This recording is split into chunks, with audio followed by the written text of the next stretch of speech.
Welcome to Bleachers and Speakers. I'm your host, June, and I got my NFC North comrades here with me, my FFSN affiliates from the Chicago Bears and Minnesota Vikings. And then there's Foster, just plain old Foster. But I'll let them introduce themselves and let them talk a little bit about their where you can find and listen to them at. We'll start with you, Dave, because this is as good as a monologue I can get. And if you go right after that, it kind of like spruces everything up. There's nothing wrong with that. I'm Dave from Vikings First and Skull, where the Vikings are already moving into off-season mode. Rumors are flying everywhere. People need to take their time and dissect where the information comes from before going off the handle. And then Vikings land, Vikings Twitter, all you got to do is go over there and watch. And it's absolutely hilarious and frustrating as fans get all sorts of panicked and worked up over the simplest of things. And we know that aren't going to happen, but it is what it is. Now we got to figure out how to keep up with the Joneses in the division. And that means all three teams, the Packers, the Lions, and even the Bears look to be in better position than my Minnesota Vikings. But we'll get more into that after the season's over. First, we have playoff football to talk about, but I'm going to pass it off to Pay from the Windy City, representing the Bear Claw podcast. There was no playoff talk. You passing it off this way. I'm Pay from the Bear Claw Pod, also found on Fans First Sports Network. It's, as Dave said, we have a long off season ahead. The best thing going so far right now is there might be a little bit of hope around over the horizon, but I don't want to take up too much time. This is a playoff talk show. Let's talk about the playoffs. Well, well, Foster, go ahead and introduce yourself and It's Foster, the other half of Bleachers to Speakers. I'm the other host of the Lions Fans First Network affiliate, and we're still alive. yeah. Before we get into the current regime of who's in the playoffs and talk about the games, I have a question, and I want each of you to chime in on. There was a point in the season where Philly was 10-1, right? And they looked every bit of the team to beat at one point. I want to ask you guys, and we can start off with Dave, what happened to Philly? There was some injuries, but I think it's a mental thing, whether it's Coach Sirianni or the team just had enough. It's the post-Super Bowl hangover. We all know that at least one team out of the two that go to the Super Bowl usually has a hangover the next year. Mm-hmm. Well, this year, the Eagles started out fast, and they looked almost unbeatable, but things started unraveling relatively early towards midseason, and we were watching how are they keep winning these games, and that just took a toll, and eventually they didn't, and they started looking like garbage, and they got beat this last weekend. Yeah, started to unravel. Payne, what do you think about it? I think the biggest thing they take from this is they lost both their coordinators after last season, and I think they got figured out. I think the new people that took over on defense and on offense, they got figured out around the league, and they got figured out fast. Jalen Hurts had a regression. Everyone on the offense had a regression from Hurts on down to Kelce. I would leave maybe Swift and maybe AJ Brown out of that, but I think that was the biggest thing that what Dave said, they had a little hangover. I think that was noticeable in the first month of the season. They just didn't have the same punches that they had last year. Maybe that was a little bit of the hangover. Maybe that was a little bit of, they were smelling their own stench. So, but as the weeks went on, it became fairly obvious that they didn't believe in the plan on Sunday, and what the plan that they went out there with was not working against the defenses. Everyone had an answer for everything that they came out there with. You can only do the tush push for so many times. I think they didn't have enough opportunity to do the tush push. Like that wasn't the issue. Like getting to the goal line was an issue. Foster, what do you think? I feel like there was definitely some by the end of the year. There was definitely some coaching issues with the whole Patricia calling the plays and sending that one guy up to the booth. Maybe the Wait, hold subtraction of on. CD You Deuce. said that one What's guy, that? and I think you know who that one guy is, and you just don't want to say his name. He's gone now. We talking Foster. about as far as right? He's gone now, We Foster. You he can shall let it remain go. nameless, but nah. He's talking about Matt Yeah, but Patricia. yeah, I That's what mean, he's talking about, Matt Matt Patricia was Patricia. He well, doesn't want to talk about calling the Pat defensive Patricia. plays. So yeah, I feel like it had a lot to do. It had a lot to do with coaching. They obviously lost C.J. Gardner-Johnson, and he was, I don't think he's as appreciated, what he brings to the table. But yeah, it was a multitude of reasons, and I'm happy. I'm Yeah, happy that they and fell off like that. that brings another team that I question, because me and Foster pointed out something, and they kind of backpedaled to the end of the season, and it was the ultimate the demise. You guys might not want to give their opponent any credit.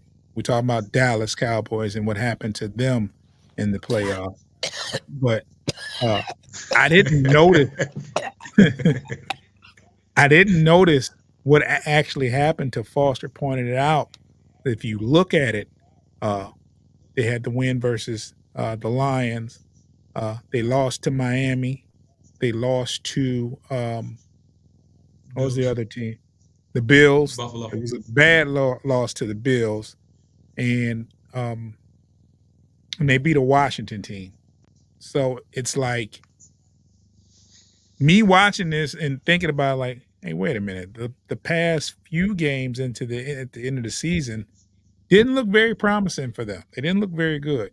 Everybody looks good versus Washington, unfortunately, this season. But what do you think about Dallas, Dave? Outside of the can you elaborate on the choking? Dallas had almost 30 years now of bent up frustration where they fail in the playoffs. I didn't expect them to fail in the opening round of the playoffs this season, but I expected them to fail. They flat out couldn't put it together at all. They couldn't pull their heads out of their collective hind ends, and they look beat from the get-go, as right after kickoff. And that is so disappointing to all of us that were rooting for Dallas to actually win that game. But it was sad. Now the question is, it's been quiet in Dallas so far. We have not heard anything, whether Jerry Jones is going to fire Mike McCarthy or not. We don't. Dallas. The thing with Dallas, they've had 3 back-to-back 12-win seasons, 13-win seasons, and they're going 1-out in the playoffs. That frustrates a fan base to no end, and it eventually leads to people being fired, whether you might like it or not. Other teams would love to have that sort of record, but it's Dallas. Dallas wants to win. Jerry Jones would like to get another Super Bowl before he dies, and he's nearing that time period. So it was a sad affair. It's rough. Hey, what is your take on the Dallas Cowboys? Who did it better, Reggie Miller or the Dallas Cowboys. Who choked? Wow. Yeah. I Dave, your sentiments are shared over this way, man. It was all the road for Dallas to finally get back to the championship game. A place they haven't been since '96. It was paved with gold. They had the youngest team in the league first round. They had another relatively young team standing in front of them. If Detroit had went ahead and moved on as well, it was right there for them, and they just fumbled. Not, they turned it over, not unlike how they did so many times this past weekend. But that was amazing. I think the Packers started the game 24-0. Yeah, wow. It was, and it was the final score didn't tell the whole story. No. It, It the wasn't Packers that had close. no, it wasn't. The Packers didn't break a sweat. That was an embarrassing type of loss. There's no way Mark McCarthy keeps his job.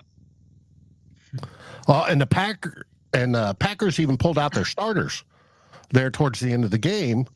They had to put them back in because it was getting a little too close for comfort. But they pulled them out for a whole section of time, and they were playing backups. Yeah. The score was so bad. Foster, for those that don't know, Foster is kind of like a Cowboys fan. He likes there's a second team, that's his.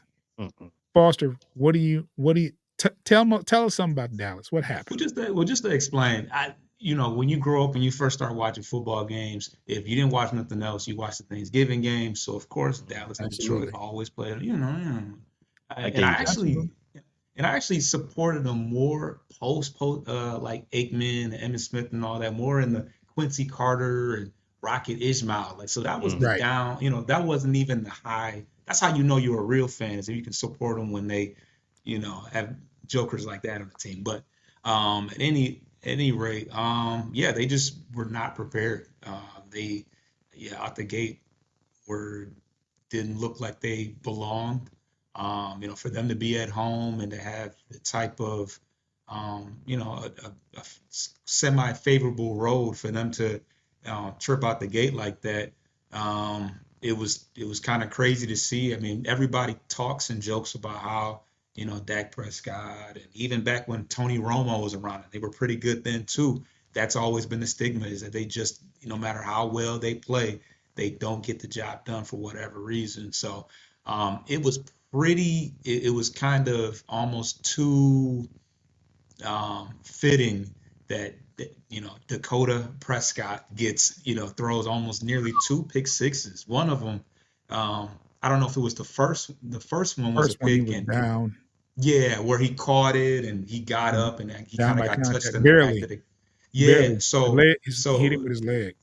right. And then the other one was obviously an actual pick six. I mean, it's one thing to throw an interception, but to throw it interceptions, on your side of the 50, and to allow them to score on it, like it doesn't get any worse than that. And I mean, the Packers are rolling. Yeah. I mean, this game wasn't even close. This wasn't even like I think people expected, hey, if the Packers may be able to hang, or hang around for a half or two, but for them to pretty much lay them out cold from the gate like that, it's interesting. That's all I can. I don't want to go too hard Well, for them in their defense, but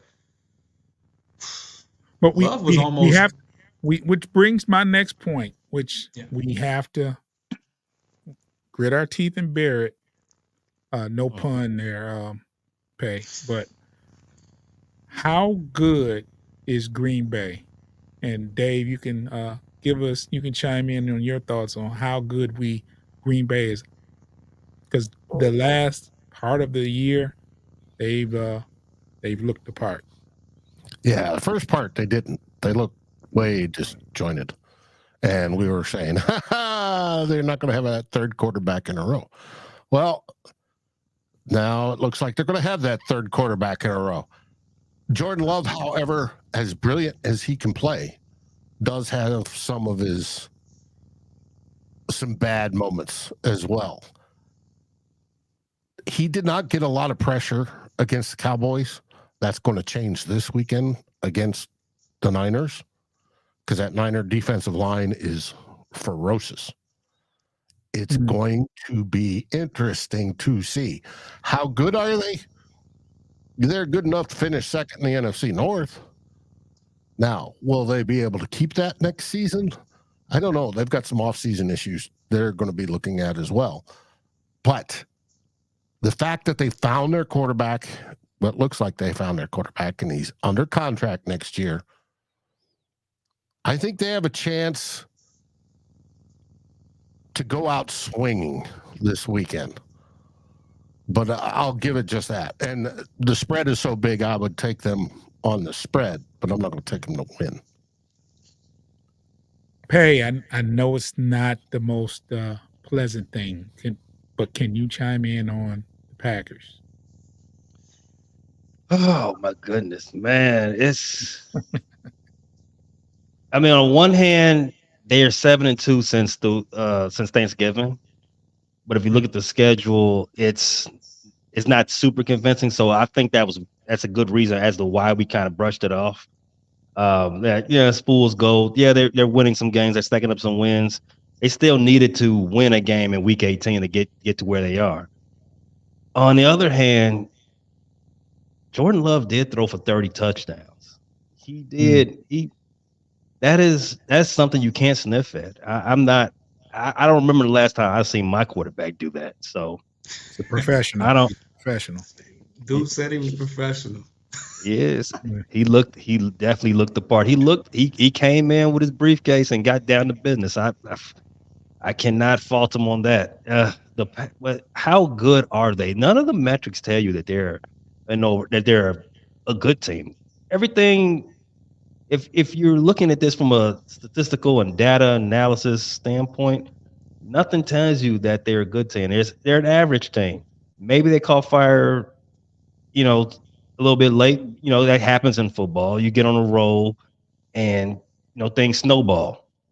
Or they're just catching teams at the right time. We shall find out Saturday. Boss? Yeah, I mean, I definitely share the sentiments about the fact that they're catching fire at the right time. And, I think it's going to be an interesting game. I don't think that San Francisco is world beaters. Jordan Love is Brock Purdy better than Jordan Love? Are we willing to confidently say that? Yes. I mean, I guess, but who is Jordan Love throwing to? Can you name a receiver? I can. I Unfortunately. mean, I can name their last names because they're on the back of the jerseys, but like going into the year, I don't think if you had not mentioned Christian Watson, I would be like, he's got nobody to throw to. And now Aaron Jones is catching fire. Aaron Jones has been a problem as of recently, and that only bodes. And when Love, like the first time we played him in Lambeau, we were able to get to him, and he was all disoriented. But Jordan Love is a guy that if he can find time, he makes it look rather easy. Like the way he's incorporated the Aaron Rodgers, the sidearm, and I know I don't want to see that anymore because Stafford gave us enough of that last week, So if I had to put money on it in a straight up situation, I would probably lean towards 49ers, but I am definitely a proprietor of momentum and building on that week after week.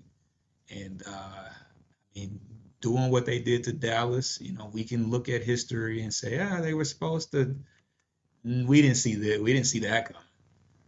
And I feel like sometimes when you're a young team, you don't even know that you're supposed to be rattled and because you're just playing. And the way that they're playing right now, I don't think they're like, oh, we're going into San Francisco. I feel like they're like, nah, we're the best team in the NFC in their eyes. The sting of that Thanksgiving game, you said 7-2 since Thanksgiving, that is still, I still feel that. And that was another game that game was never close. That was a No. butt whooping from the gate, from the first snap. It was I think the first snap, right? First drive, yeah. So, yeah, the metrics and the how you look at the where their defense ranks, and we probably couldn't have saw two near pick sixes within the metrics either. So sometimes striking striking at the right time, it plays a factor. But eventually you can definitely you hit a wall eventually. In this weekend, it may be that week, but I wouldn't be shocked if they beat the 49ers. All right, let's get to a break, and on the other side, we'll talk some more about the remaining games left over in the playoffs.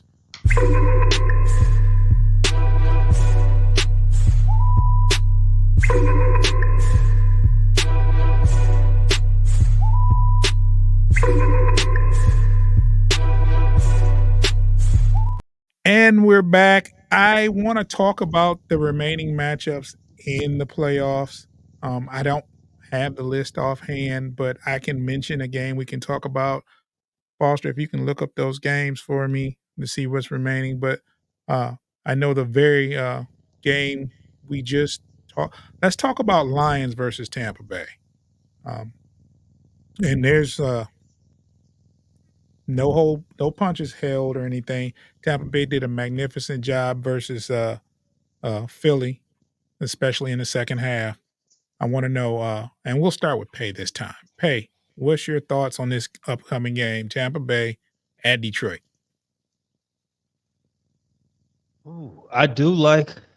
I love what this rebirth story from Baker. A lot of people don't, especially football players, they don't deserve these type of reborn, rise from the phoenix type of arcs. But Baker put it all on the line in a contracts year for the team that drafted him number one, and it just didn't work out for him. He crapped out. He was doing scout team defense with Carolina. He was about to be out the league, and then he got wind. He's caught it back, and he's balled out. He's played an amazing game. He should have had 400 yards passing against Philadelphia. He was that lightning hot. However, going into this game, I think the challenge is a lot more difficult. We talked about Philly. We don't think Philly was up to the task. We think Philly was ready. I think they already checked into their Cancun hotels, to be honest with you. Detroit, you all saw that locker room celebration after that win. The general manager, I'm blanking on his name right now, Dan Campbell. So much energy in there. They are here for blood. They don't want to stop this party no time soon. Partying like it's 1957. Tampa's got a bigger challenge on their hands because Detroit's going to come. Pause. The Detroit's offense, it is so potent. I don't know if Tampa Bay can withstand that and go and return fire on the other end. It's a great story for Tampa. I'm happy they won the South. They, out of all those teams, they deserved it the most. But I can't imagine a cogent argument to have them into the championship game. The closest argument would be, can the Detroit Lions secondary hold up to what is sure to be a relatively high-flying attack against them by said Baker Mayfield? And I agree with you, Pay. I think his story this year has been fantastic. But you're right about the energy. The energy from the fans was remarkable. They're showing people cutting away to This man is 93 years old and he's hasn't seen a winning game since 1957. And and he's in the stands and he's smiling and he's crying, and it's a wonderful story for Detroit. It's going to be hard for them to come into Detroit and spoil the day. The only way that's going to happen is if Detroit starts reading too many of their own press clippings, which I don't think Dan Campbell is going to allow them to do. But I think Detroit's on a mission, and I think they should defeat Tampa Bay this weekend. And the Baker Mayfield story is fantastic. He'll get himself probably a starting quarterback contract, and he'll be a starting quarterback either in Tampa or someplace else this coming up next season.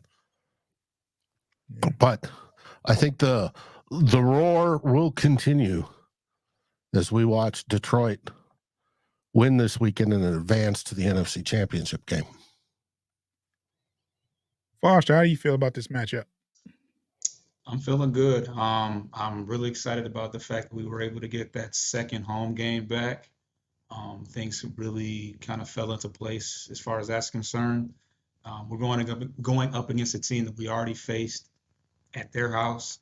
We only gave up 6 points to them. Their offense looked really good last week. Overall, their passing attack is kind of middle of the pack. Eagles were not able to tackle at all. I think that if a lot of the yards they gave up were after the catch, where they just plain were not able to wrap up. Tampa Bay is last in the league in running the ball.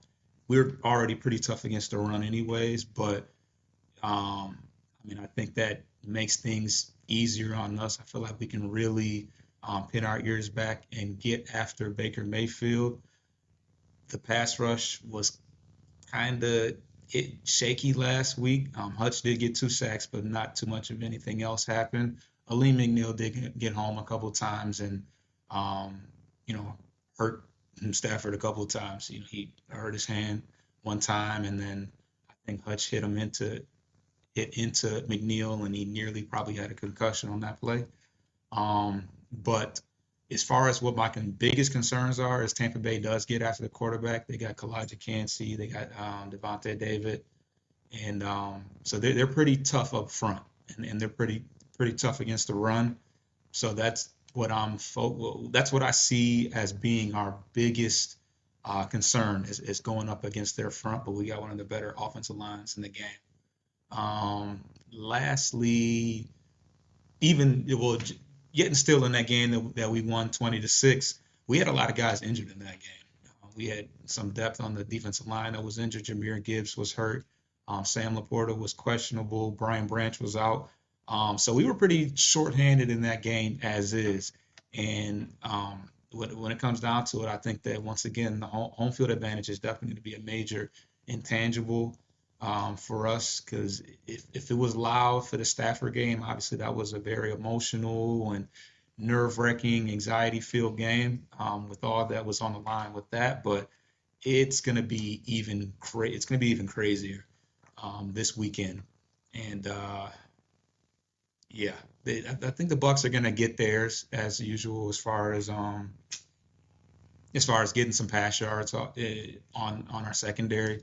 That looks, got burnt a couple times. Yeah. But I almost feel like that's still chemistry between CD Deuce and Cam Sutton, the lack thereof working against us. And I think that we're building and we're building that momentum going downhill. So yeah. All right. What are the AFC matchups for this weekend? Houston Texans play Baltimore to open the round on Saturday afternoon. Okay, let's talk about that. We'll get to the next game, but let's talk about the Houston Texans, which I was thoroughly impressed in their first playoff game, and versus Baltimore, right? Mm-hmm. Pay, I'm gonna let you start it off. What do you think about this matchup here? Ooh, this is a good one. This is the most interesting game of the weekend, in my opinion. The presumptive favorite for MVP, Lamar Jackson, at home against the presumptive offensive rookie of the year winner, CJ Stroud, after they just annihilated the Cleveland Browns. Uh, Again, another one of those games from last weekend that was never close. CJ Stroud looks every bit the dog that he is, that the stats show you.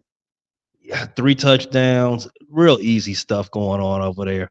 Baltimore's got their work cut out for them. I've been saying on other channels throughout the season on Fans First Sports Network that I actually think Baltimore's defense is number one. I know Cleveland, I pretty much wire to wire statistically is the best defense. But I always thought Baltimore was really the actual best defense out there. They've been hell on quarterbacks all season. And now see that young man's gonna put them to the test. It's gonna be a very interesting game. Houston, Texas, their defense for them, for everything that they've accomplished, their defense doesn't get the type of mention that their offense does. Stingley, Will Anderson, and the rest of those guys, they are not to be trifled with. So Lamar, he's got a lot of pressure coming into this playoff round as well. Not as much as Josh Allen and Dakota, as Foster called them. Not as much pressure as they had, but he's only got one playoff win so far in his career. And he might have more MVP awards than playoff wins as of right now. So the detractors, they're still circling around, even though he had a great season. They're still circling those buzzards. They are circling M&T Stadium and like waiting on him. So he's got to show out. Dave, how do you like this matchup? I think Baltimore's going to take it. As great as CJ Stroud has been as a rookie, and by golly, he has been, it's fantastic to see a rookie quarterback do this well, especially one from Ohio State. But I think he's going to get to Baltimore. They play outside in the weather. The weather isn't going to be very nice. It's not like playing in Houston under a dome. I think that may affect them a bit, just like the Baltimore defense. I think it's going to be a relatively close and entertaining game. I look forward to watching it, but I think Baltimore is going to walk away with this one. If it's a close game, that puts all the pressure back on Baltimore because again, these are things that I've been saying all season. They will be undefeated if they didn't beat themselves. They let that team hang around. You can be on the lookout. That's why it's can't miss football. Got to be able to watch it. Foster. Yeah, you guys covered that pretty well. I think that going into Baltimore in the second round, that's going to be a lot for a rookie quarterback to overcome. He's already gotten a lot of praise around the league from veterans, that he's advanced and far beyond his years. And I'm definitely pulling for him. I don't necessarily want to see Baltimore again. So, do your thing, young man. But I don't know. It's hard for me to think that he would be able to withstand everything that Baltimore's got. They are tough. It's a tough team. Okay. And the other AFC matchup, and I believe that's Kansas City versus who do they play? Buffalo. The Buffalo. Bills. Ooh, that's a rematch. Buffalo. Pay, tell me about this matchup. What do you think? Personally, I'm tired of these two teams playing. Man. Every time.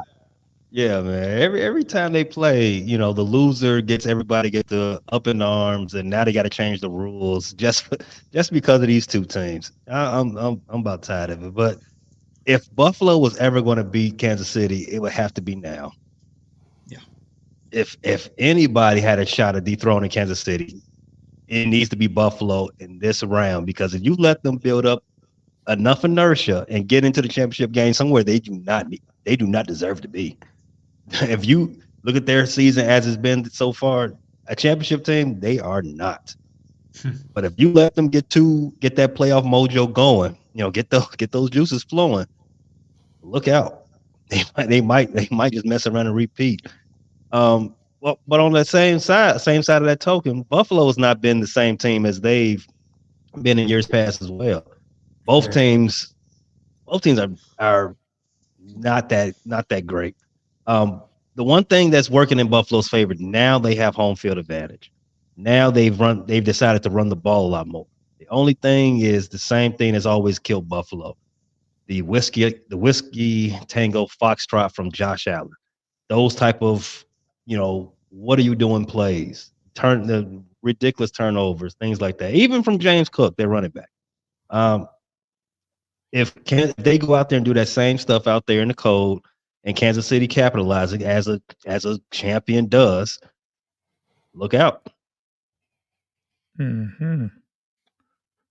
Dave. It's the first time that Patrick Mahomes is not playing a home game in the playoffs. Interesting. Ever.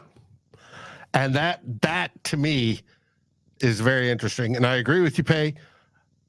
Kansas City sort of doesn't deserve it. They haven't had the quality team this season. They need wide receivers that can actually catch the ball. Travis Kelce looks a little washed, or at least whipped. And we're going to get that in the booth also, because she's supposed to be there on Sunday. She's supposed to be there for the rest of the playoff run for the Chiefs.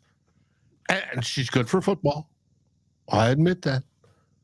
But they're not the same team they were.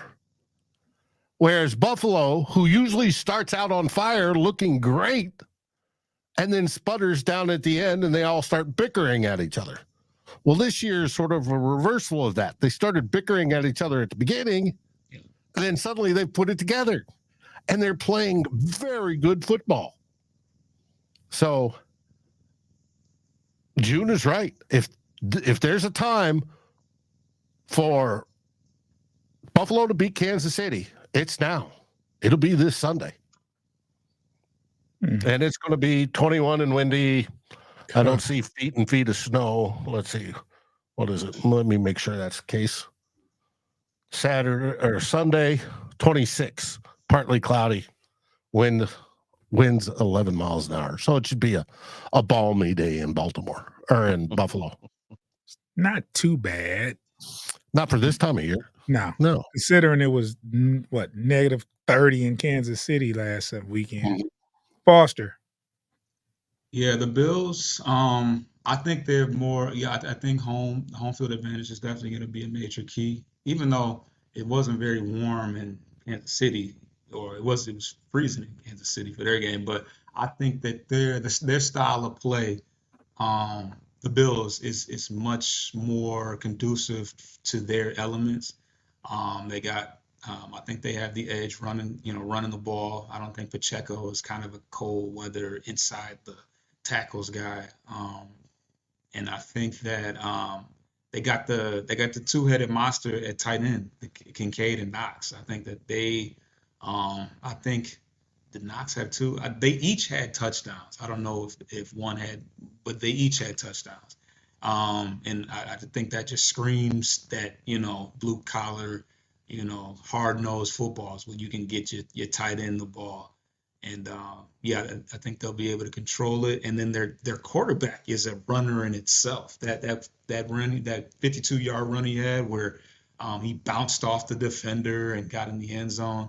They didn't even want to catch it. I mean, Allen's a pretty fast dude, but it was like, I don't even want to bother trying to run up on this dude. So I think that will bode well for them. And yeah, it's definitely a major adjustment that that the Chiefs are going to have to make on the fly, and with Kelsey, looking like he's, I wouldn't say in the twilight of his career, but just very not like himself this year, and you just don't know what they're going to get from their receivers between Rice. And Rice had a pretty good game, but Rice and the dude from the Giants, what's his name?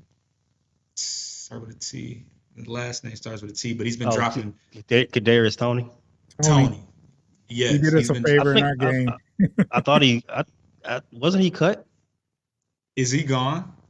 He might be.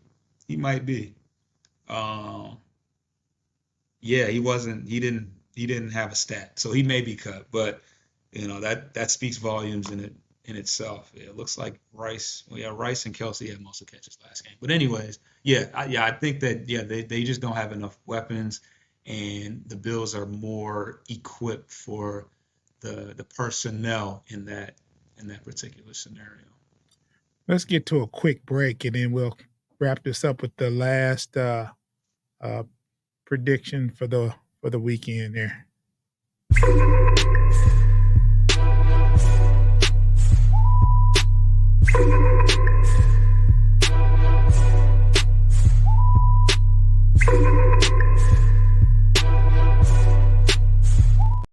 I think we chimed in a little bit about the Packers in San Francisco before, but just to make sure, what are your predictions on this game in particular? What do you see happening? And we'll start off with Dave. Packers at San Francisco. I think the Packers' dream ends in San Francisco. They're going to come. There's always the debate for the number one seats. Is it rest or is it rust? And I think they've got some good rest. I think they're going to be ready. They're going to be schemed up. And the defensive line of the Niners is just going to demolish Love. It's going to be a bad and sad day for those that live in Cheeseland. Foster. Yeah, if I had to bet money, I would bet it on San Francisco having extra time to get healthy and prepare. But we will see, because I'm not really that confident in just writing Green Bay off. Hey. San Francisco's a playoff experienced team. I doubt they will be a rusty squad. They did play their guys majority of the time during Week 18.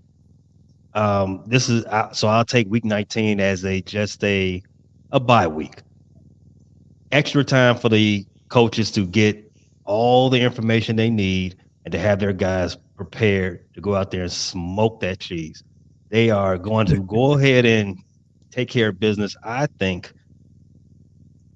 I don't want to be too disrespectful. I'll just say 14 points margin. Okay. I think that's all the matchups we have for this weekend. We talked about the matchups. We talked about the teams that fell off earlier.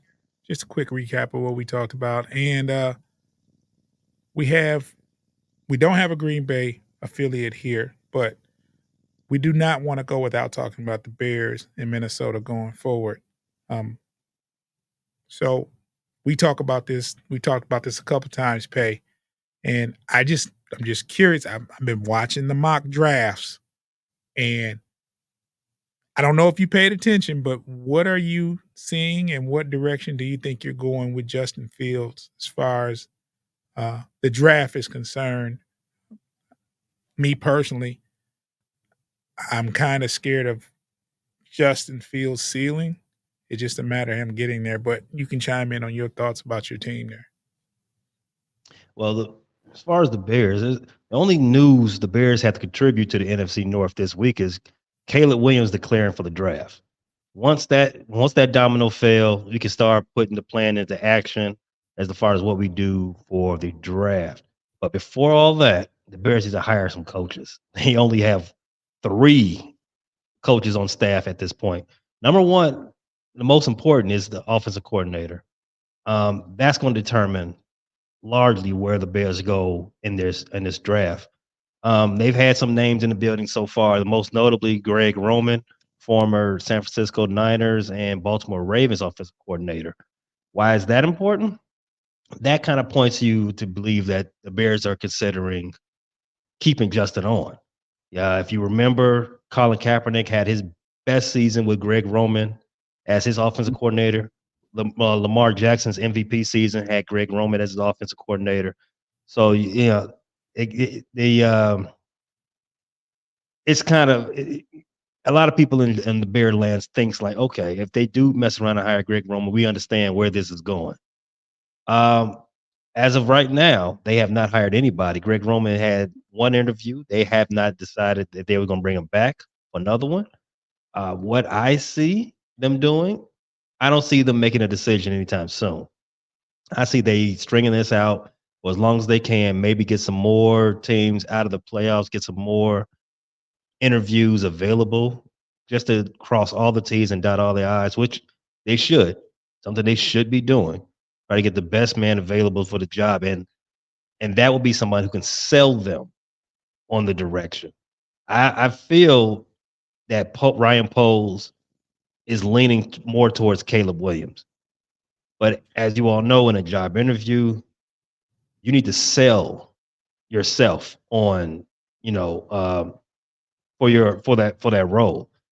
And if somebody comes in there and sells them their vision of Caleb Williams or Justin Fields, whichever the case, that will be the guy that they hire. Like I said, so we shall see. Once they hire our offensive coordinator, you can very much, draw your conclusions from that about where they go in the draft. Well, what you guys have, which none of us do, is you have 5 picks in the top 100 as of right now, which is sweet. It's a good draft coming up too. Lions have 4. Packers have, what do they have? They have 3. And the Vikings have 2. Yeah, it's a good draft. Dave, direction, Vikings. I mean, I know you have a whole show that's going to talk about it, but you give us a couple tonight clip at 6 notes. o'clock, the Real 4-0 show. We're discussing what are the biggest needs of the Vikings, because there's a lot of holes. The direction. Well, you can talk about instead of the needs, you can talk about your personal. You have 2 picks. Personally, you can talk about the picks that you like to see Minnesota get. Well, presently we sit at 11. If we want one of the top QBs reported in the draft, we're going to need to move up, but that will be at a heavy cost. Do we want to do that, or do we want to sit where we are and target one of the top edges, right? Because we need pass rush badly, and then see who falls to us at 42. Maybe we get J.J. McCarthy at 42. A lot of people think he'll probably get drafted in the first round. The best would be to sit there, go through the bottom of the first round and try to get back in. But it all depends on what they plan to do with Kirk Cousins. But I'd like to see our QB of the future no matter what. And how the Vikings are going to make this decision is going to make or break this current administration. They've only been on the job for 2 years, but they need to figure out, do they go with the quarterback of the future, whoever that is? I'd love Jaden Daniels. Or do they go same old, and just chalk up this season to a bunch of injuries? I don't know.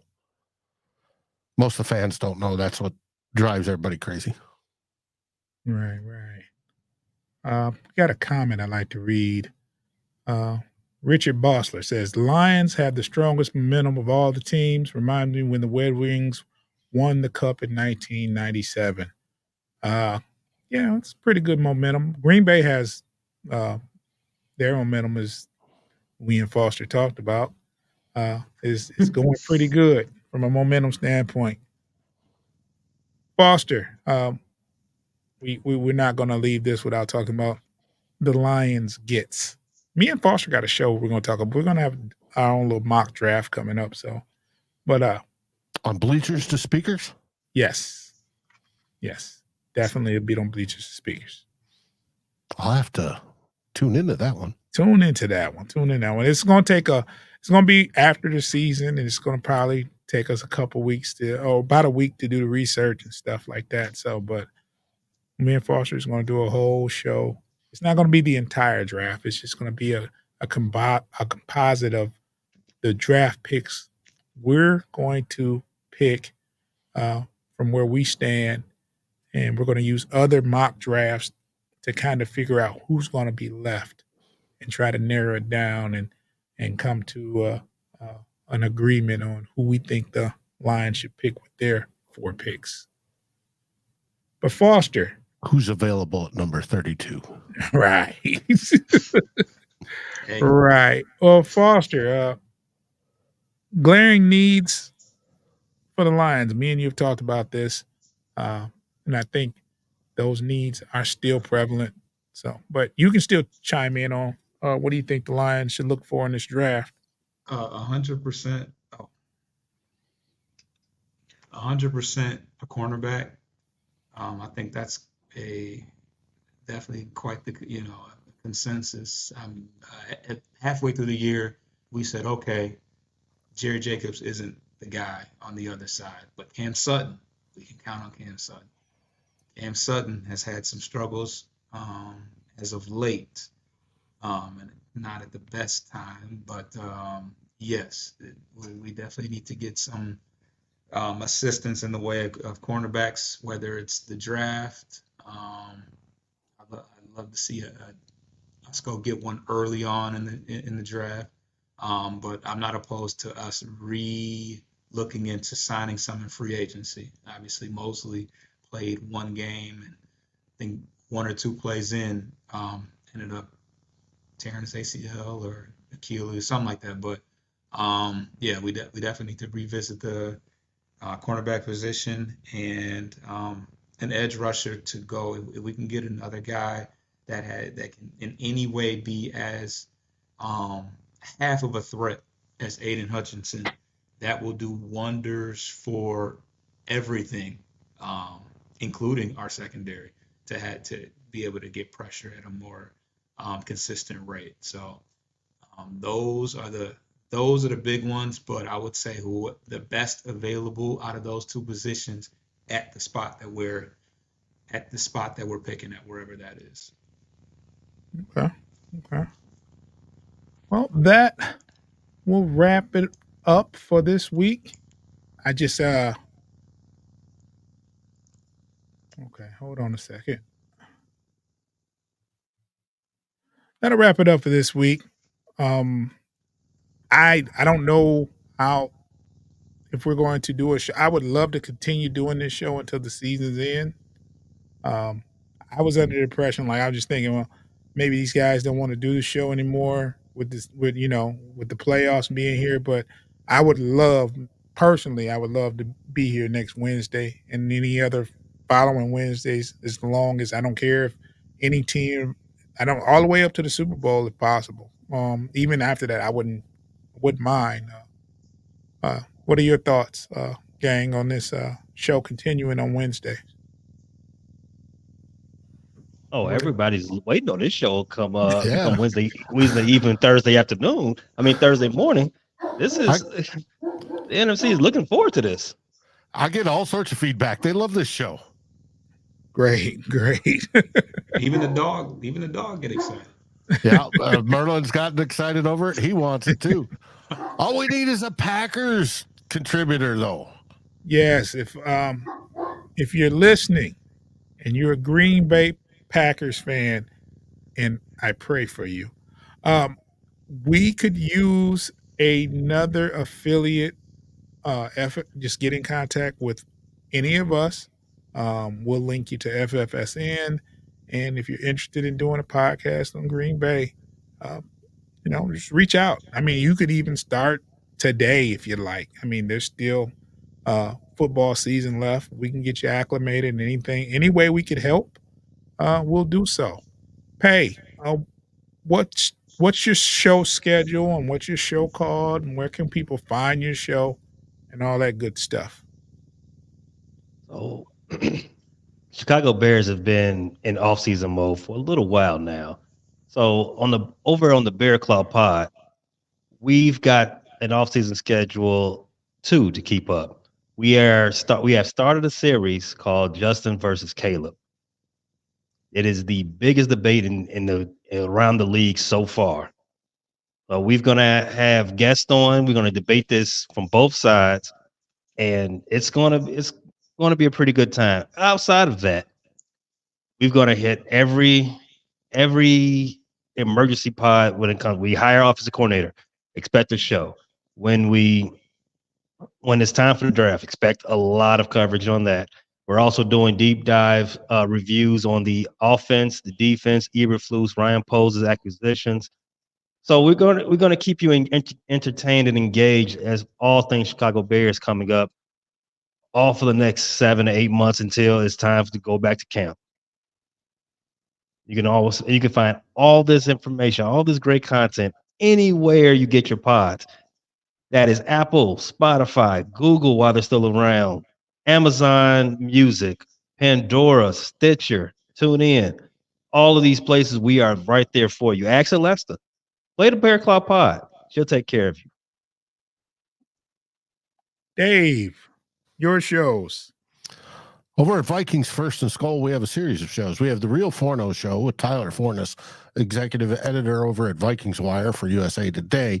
He comes on. He does quite a bit. Tonight's the Real Forno Show, which I've talked about before, where we're looking at what's the biggest needs for the Vikings. He has also started, and we're well into the Skull Search series, where we're looking at draft profiles of players. Tyler, one of his other jobs is writing for the College Football Network. He does draft, has been doing it for years. He sits there and he watches film after film. He grinds the tape. He gets the all 22 of the college versions, and he looks at it. He'll be going down here in less than 2 weeks down to Mobile to cover the Senior Bowl, and then he'll be off to the Combine when that time comes. We've started that. Last one we published this morning, was on Michael Penix Jr. Could Michael Penix Jr. be the next Vikings quarterback? Well, he started off well. He's already worn purple. So not that that's a requirement, but it helps. Daniels too. Daniels yeah. Oh, Jaden Daniels, you betcha, baby. And Jaden Daniels is the right color of purple with the gold. So we have that. We have Justin Day, who gives his pontifications from a fan's perspective he's one of our shows. He's one of our podcast only shows.